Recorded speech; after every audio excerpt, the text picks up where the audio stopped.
Lula da Silva quitte donc la présidence de la République du Brésil après 2 mandats. La constitution de son pays lui interdit d'en faire un 3e, et lui au moins il ne la fait pas modifier pour tenter de rester au pouvoir, et pourtant il est resté extrêmement populaire au Brésil. Alors nous sommes installés à la Maison du Brésil, à la cité universitaire à Paris, pour vous parler un petit peu de ce pays passionnant et tenter de faire un bilan des années Lula. Voici le Brésil sur la carte du monde.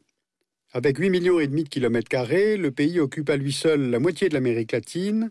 D'ailleurs, on perçoit mieux cette taille continentale en comparant une carte de l'Union européenne à une carte du Brésil à la même échelle. 40% de la superficie du Brésil est occupée par la forêt amazonienne. Il y a aussi une longue façade sur l'Atlantique, ce qui permet l'industrie de la pêche et l'exploitation pétrolière offshore. Le pays a aussi un énorme réseau hydrographique, avec bien sûr l'Amazone. C'est le plus long fleuve du monde, 7000 km, ce qui favorise les barrages hydroélectriques et la production agricole. Le Brésil est une république fédérale avec 26 États fédérés, plus le district de la capitale, Brasilia. Alors, qui sont les Brésiliens? En 2010, le pays compte 195 millions d'habitants, et c'est une population très diverse, faite de migrations et de métissage multiples. Elle est composée d'Indiens, premiers occupants de ces terres, de descendants des Portugais, mais aussi d'immigrants italiens, allemands, français, japonais, syro-libanais, et bien sûr la population noire, leurs ascendants ayant été importés d'Afrique pour travailler comme esclaves au Brésil. Aujourd'hui, les Brésiliens sont avant tout des citadins, 83% d'entre eux vivent en ville. Les plus importantes sont le long de la côte atlantique, Sao Paulo, Rio de Janeiro, qui fut la première capitale, Salvador, Fortaleza. L'histoire de ce pays, c'est aussi un peu l'histoire de ses matières premières qui ont fait sa richesse. Il faut se souvenir que le Brésil a longtemps été une colonie du Portugal. Au XVIe siècle, les colons portugais développent sur ce territoire d'abord le bois, qui a donné son nom au pays, le bois de braise, utilisé pour la teinture se dit pau-brasil en portugais, et d'ailleurs le portugais est resté la langue nationale. Après le bois, le sucre va former la base de l'économie du pays. C'est pour exploiter justement les champs de canne à sucre que les colons portugais amèneront de force quelques 3 millions d'esclaves africains, donc une main-d'œuvre à coût zéro, qui économiquement représentera un véritable avantage concurrentiel pour le pays. L'or, qui est découvert au XVIIe siècle, amorce le 3e cycle économique du pays, et il va faire la richesse du commerce mondial de l'époque et en même temps celle de la monarchie portugaise. Et puis à partir du XIXe siècle, le pays, qui devient indépendant en 1822, exporte le café, dont il détiendra jusqu'à 75% du marché mondial, puis le caoutchouc. Voilà, ceci pour vous montrer que le Brésil a toujours été un pays riche, doté d'une grande diversité de ressources, donc du bois, du sucre, l'or, le café, le caoutchouc, et cette richesse a toujours été tournée vers l'exportation. Alors comment fonctionne le pays aujourd'hui? Prenons une carte de la géographie économique du Brésil. On trouve du pétrole et du gaz, des mines de charbon, du minerai de fer, du manganèse, du cuivre, de l'étain, des diamants. Il y a toujours de l'or. Le pays produit aussi du maïs, du blé, du café, du soja, du sucre, du tabac et de la viande, et ces productions sont plus ou moins réparties par grandes régions. Dans la région du Nord-Est, on trouve principalement du cacao, du coton, de la canne à sucre. C'est à partir de cette canne à sucre que s'est développée la production d'agrocarburants. Ces cultures sont produites dans d'immenses exploitations, les fazendas. Leur taille peut d'ailleurs aller jusqu'à celle d'un département français, et elles appartiennent à un petit nombre de propriétaires. 1% d'entre eux détiennent 43% des terres, et en fait, ces immenses propriétés sont rarement exploitées dans leur totalité. D'où ce mouvement des sans-terres, c'est-à-dire ces petits paysans qui viennent occuper les terres inexploitées et réclament une réforme foncière, et ce depuis très longtemps. Le sud-est est le cœur économique du Brésil. D'abord, la région s'est développée à partir du XIXe siècle grâce au café. L'essentiel du secteur tertiaire et de la production industrielle se concentre dans cette région-là, où se trouvent les grandes villes de Sao Paulo, Belo Horizonte et Rio de Janeiro. Dans la continuité du sud-est, la région sud, qui est la deuxième grande région économique du Brésil, c'est là que se trouve le deuxième barrage au monde, Itaipu, à la frontière avec le Paraguay. En remontant un peu sur la carte, on trouve le Mato Grosso, et c'est sur les plateaux du centre-ouest que l'on trouve les zones d'élevage intensif et que se développe depuis plusieurs années la culture du soja, destinée à l'alimentation du bétail et à la production des agrocarburants. Enfin, dans la région nord, la forêt amazonienne.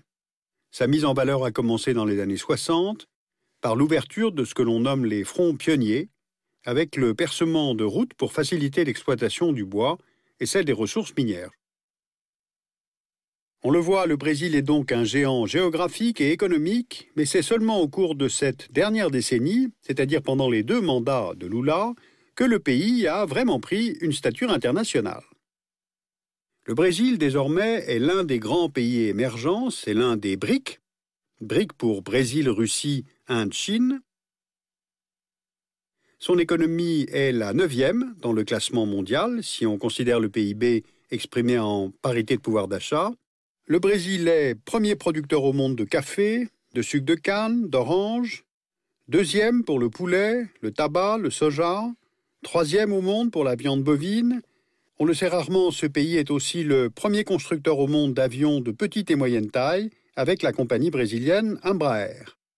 Cette dynamique à l'exportation a été amorcée sous la présidence Cardoso, et Lula l'a renforcée avec une diplomatie commerciale très volontariste. Cela apparaît bien lorsque l'on pose sur une carte tous les pays visités par Lula entre 2003 et 2010, dont certains d'ailleurs à plusieurs reprises. États-Unis, Europe, Russie, Inde, Chine, dans de nombreux États africains et asiatiques, notamment les pays lusophones, Angola, Mozambique, ainsi que le Timor oriental. Lula s'est même rendu en Antarctique, et puis bien sûr dans tous les pays de l'Amérique latine et de l'Amérique centrale, afin de renforcer le Mercosur, qui est l'organe économique d'intégration régionale, c'est-à-dire en fait un outil de concurrence économique avec les États-Unis et l'Union européenne. Le taux de croissance tourne autour de 5% ces dernières années, et en reconstituant progressivement ses réserves financières, le pays a pu rembourser une dette extérieure qui était chronique. La chute de la courbe, on le voit, est tout à fait spectaculaire, et le Brésil se retrouve créditeur net depuis 2008. Voilà, ce sont tous ces éléments qui ont donné de la marge de manœuvre pour financer les mesures sociales qui avaient été annoncées au début de la présidence Lula, notamment le programme Faim Zéro, destiné à lutter contre la malnutrition et l'exclusion, Bourse familiale, qui est un programme d'allocation familiale favorisant la scolarisation et la vaccination des enfants. Alors pendant les 8 années de mandat de Lula, le nombre de pauvres, de fait, a diminué au Brésil. Le nombre de personnes vivant avec moins de 42 € par mois, c'est-à-dire en dessous du seuil d'extrême pauvreté, selon les critères brésiliens, est passé de 17,5% en 2003 à 10,5% en 2008. Le chômage a baissé, passant de 12% fin 2002 à 8% fin 2008. À cela s'est ajoutée la hausse du SMIC et le soutien financier aux personnes modestes de plus de 65 ans. Donc le bilan est là, mais cette réalité doit être nuancée de plusieurs manières. D'abord, ces financements se sont surtout appuyés sur les résultats de la croissance et non sur une modification de la fiscalité interne. Les terres agricoles ont été beaucoup moins redistribuées que ce qui avait été annoncé. Ensuite, l'extrême pauvreté reste très élevée dans les parties les plus déshéritées du pays. Dans le nord-est, par exemple, elle concerne encore un quart de la population. Et puis la croissance des hauts revenus a été forte, notamment par la financiarisation de l'économie, au Brésil comme ailleurs. Et le Brésil est un pays de plus en plus inégalitaire. Il a un très mauvais indice de Gini. Le Brésil est 133e sur 142 pays recensés dans le monde. En fait, il n'y a pas eu assez de réformes de structure. 2-3 exemples. Par exemple, il y a toujours au Brésil un sentiment d'impunité, ce qui conduit à la corruption et à l'insécurité, donc besoin de la réforme du système judiciaire, réforme du Code du travail pour favoriser plus l'embauche, le recrutement, réforme de la fiscalité aussi. Donc Lula finalement a pratiqué une sorte de socialisme modéré, fait d'un mélange de mesures sociales, de discipline budgétaire et de paris constants sur les privatisations et paris sur la croissance. Voilà, l'homme reste très respecté dans son pays, très respecté à l'international aussi. Je vous rappelle que le Brésil est candidat à un poste permanent au Conseil de sécurité des Nations Unies, mais aussi très populaire dans les pays du Sud. Et d'ailleurs, pour obtenir cette popularité, Lula n'a pas eu besoin de prendre une posture anti-occidentale, comme le fait constamment son voisin vénézuélien, Hugo Chavez. Voilà, vous voyez, l'analyse est plutôt laudative sur l'homme et sur la politique. Alors, dans un prochain numéro, je vous parlerai spécifiquement du modèle énergétique brésilien, qui est tout à fait spécifique et qui a beaucoup de conséquences sur l'économie internationale. Alors, je vous signale que la revue Problèmes d'Amérique latine consacre un dossier au Brésil à la fin des années Lula. La revue Diplomatie, tout un numéro sur les nouvelles puissances. Et puis le livre passionnant de Stefan Zweig, Brésil, terre d'avenir, en livre de poche. Et puis toutes ces références, vous pouvez les retrouver sur le site du Dessous des cartes à arte.tv.